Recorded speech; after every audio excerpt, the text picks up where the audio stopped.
নমস্কার বন্ধুরা, আমার চ্যানেল সুমিতার পাকশালা অ্যান্ড দিনলিপিতে আপনাদের স্বাগত জানাই।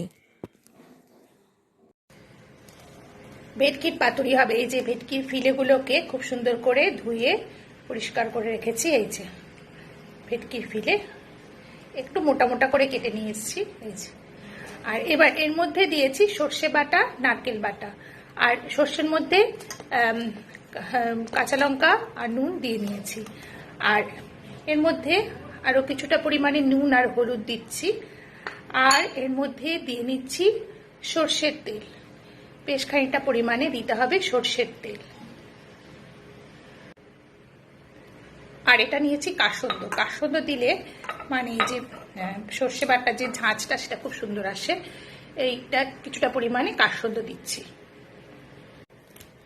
এই যে একটু কাসন্দ দিয়ে নিয়েছি। আর দিয়ে নিচ্ছি ছাতু, যাতে বাইন্ডিংসটা ঠিক মতো হয়।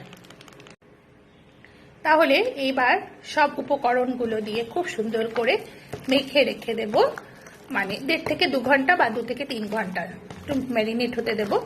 তাহলে মানে সুন্দর করে মাছের ফিলেগুলোর মধ্যে ঢুকবে আর খেতেও খুবই ভালো লাগবে।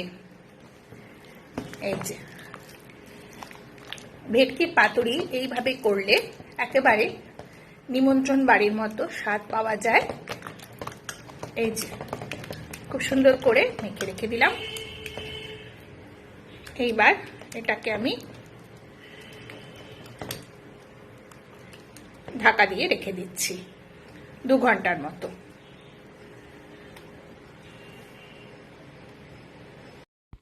আমার রেসিপিটা যদি ভালো লাগে তাহলে আপনারা লাইক দেবেন, শেয়ার করবেন, কমেন্ট করবেন, আর আমার চ্যানেলটিকে সাবস্ক্রাইব করে দেবেন, আর পাশে থাকা বেল আইকনটা প্রেস করে দেবেন।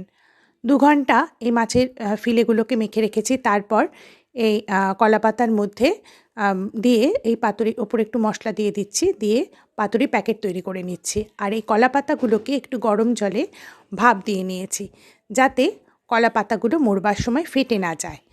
আর এরপর এর ওপরে একটা দিয়ে দিচ্ছি কাঁচা লঙ্কা আর কাঁচা সর্ষের তেল। সুতো দিয়ে বেঁধে একটা করে প্যাকেট তৈরি করে নিচ্ছি। সর্ষের তেল দিয়ে ওপরে সুতো দিয়ে বেঁধে এবার প্যাকেটটা তৈরি করে নিচ্ছি। দেখুন, ভাপানোর ফলে এই পাতাগুলো মোড়বার সময় একেবারেই ফেটে যাবে না।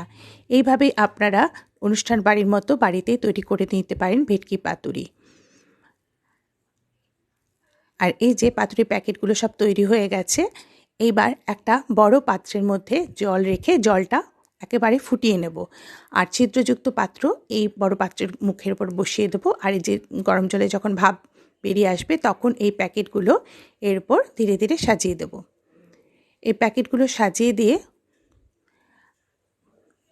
সব প্যাকেটগুলো আস্তে আস্তে সাজিয়ে দিচ্ছি। একটা সাইড 10 মিনিট ভাপ দিয়ে নিয়ে আবার উল্টে দেব। অপর সাইডটাও আবার 10 মিনিট ভাপ দিয়ে নেব। এইভাবে আমি ভাপিয়ে এই পাতুরিগুলো তৈরি করে নেব। এই যে এবার একটা ঢাকনা দিয়ে ঢেকে দিচ্ছি। এবার হতে দেব। এবার ভাপ দিয়ে নেবার পরে যে পাতুরিটা তৈরি হচ্ছে, এটা এই রকম তৈরি হবে পাতুরিটা। এবার এই ভাপ দেওয়া পাতুরিটাকে আরও একটু স্বাদ আনবার জন্য একটা ফ্রাইং প্যানে কিছুটা সর্ষের তেল দিয়ে দিলাম। দিয়ে তার মধ্যে এই ভাপিয়ে রাখা পাতুরির প্যাকেটগুলো শুধু দিয়ে দিলাম। দিয়ে একটা সাইড মিনিট 5 একটু মিডিয়াম ফ্লেমে ভেজে নেব। ঢাকা দিয়ে দিচ্ছি। আর তারপর এই পাতুরিগুলোকে আবার উল্টিয়ে দেবো। উল্টে আবার মিনিট 5-7 ভেজে নেব। তাহলেই দেখবেন এটার টেস্টটা অনেক সুন্দর লাগবে খেতে। একটু ভাপানোর ফলে পাতুরিগুলো একটু জল জলে ভাব থাকে, কিন্তু যেহেতু এইভাবে আপনারা একটু ফ্রাই করে নিলে সুতরাং এই জল জলে ভাবটাও থাকবে না, টেস্টটা অনেক সুন্দর হবে। এইবার দুটো সাইডই ভাপ দেওয়া হয়ে মানে ভাজা হয়ে গেছে। এইবার আমি একটা ডিশের মধ্যে তুলে নিচ্ছি। একটা চিমটির সাহায্যে তুলে নিলাম ডিশের মধ্যে দিয়ে। এইবার সমস্ত পাতুরি প্যাকেটগুলো তুলে নিচ্ছি। খুব বেশিক্ষণ রাখলে আবার ড্রাই হয়ে যাবে। এই যে পাতুরির প্যাকেটগুলো রেখেছি। এবার একটা পাতুরির প্যাকেট খুলে দেখাচ্ছি ভেতরটা কেমন তৈরি হয়েছে। এই যে দেখুন, খুব সুন্দরভাবে এই যে পাতুরি তৈরি হয়ে গেল। আমার আজকের রেসিপি ভেটকির পাতুরি তৈরি হয়ে গেছে।